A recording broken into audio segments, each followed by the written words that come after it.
The importance of choosing a color scheme for your website or any other design project should not be underestimated. Things to consider include the content and purpose of the site, the company or product branding, psychological and social meaning associated with various colors, color theory, and of course visual appeal. Adobe Color CC, previously named Adobe Color, is a product for finding, creating, and sharing color themes.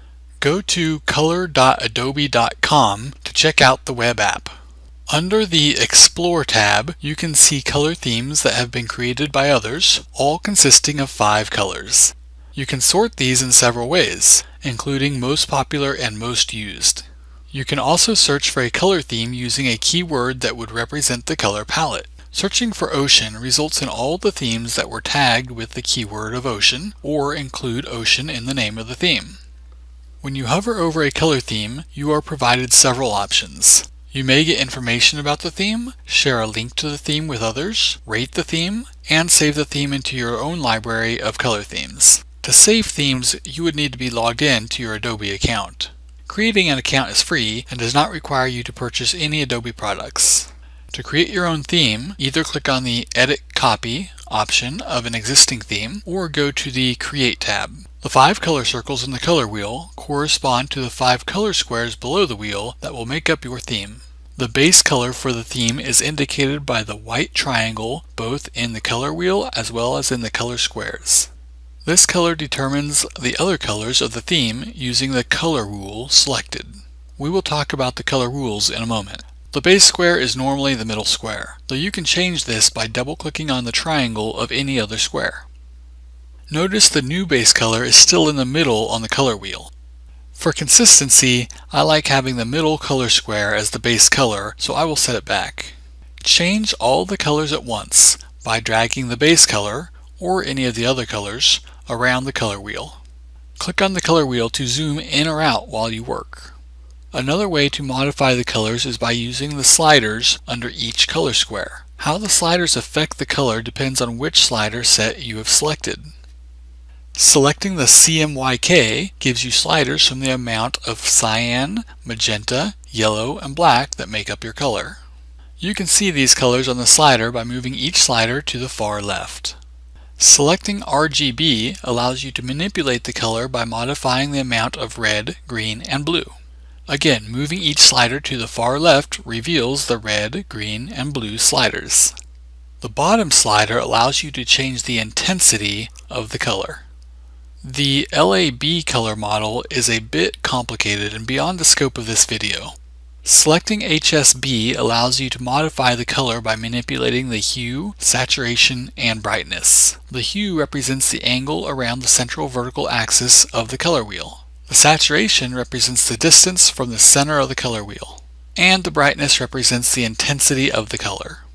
Whichever method you use to determine a color, the RGB values and the hex color code are provided, so you may quickly copy and paste the values into the CSS code of your website. To break the rules and change one color without affecting the others, change the color rule to Custom.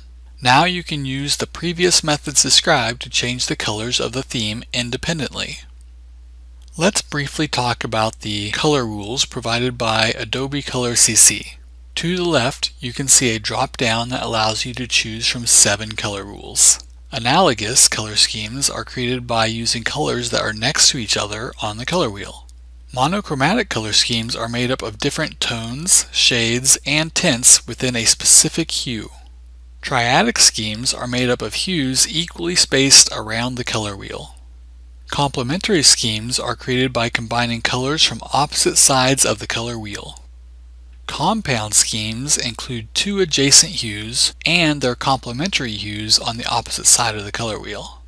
The Shades rule uses the same color with varying levels of intensity.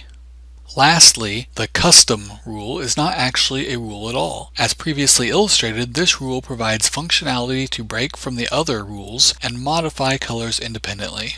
Let's say you're developing a website for a bed and breakfast on oceanfront property and your target audience are vacationers looking for a quiet and relaxing place to get away. Soft, relaxing colors with a beachy feel may be just the ticket. Let's try using the monochromatic rule with a base color of light blue. Once you have created a suitable color palette, you may want to save the theme for your own future use, to share with clients or others on your design team, or to make publicly available for others to use. After you have created an Adobe account and logged in, click on the Save button to save your theme. Name your theme using terminology that represents the essence of your color scheme. Uncheck the box at the bottom if you want the theme to be private. If you want the theme to be public, include any relevant tags that will help users find your theme when searching. Press comma to complete the tag and move on to the next tag. After you press the Save button, you will see the information about your theme. Under My Themes, you should now see the newly created theme along with any other themes you have created or saved to your library. Hovering over the theme gives you several options. Click on Copy Link, open a new tab, and paste the copied URL into the address bar. The color theme appears. You could paste this same link into an email or document to share with others. Let's go back to the Create tab. Click on the camera icon to select an image that you want to use as inspiration for a color theme. I'm going to use an image of one of the heart boxes that my wife created before our wedding to hold the bridesmaids' gifts. Adobe Color CC automatically selects a color theme drawing from colors of your image. Of course, you can adjust the colors before you save. You may select from the Color Mood options to select a color theme that best fits your design vision. You may also move the circles over the image to select a different color from the image. You may switch over to the color wheel if you want to make any additional changes to the color theme without drawing directly from the image. This functionality is ideal if you are designing a site around a particular image that will permanently be on the site, such as a company logo. However, the real power of this functionality is to allow you to take images from anything in the real world that inspires you and develop a color theme from that. In fact, there is an Adobe Color app that supports all of the same functionality previously discussed, so you can take pictures with your mobile phone, create a color theme around it, and save it to your library anywhere and at any time.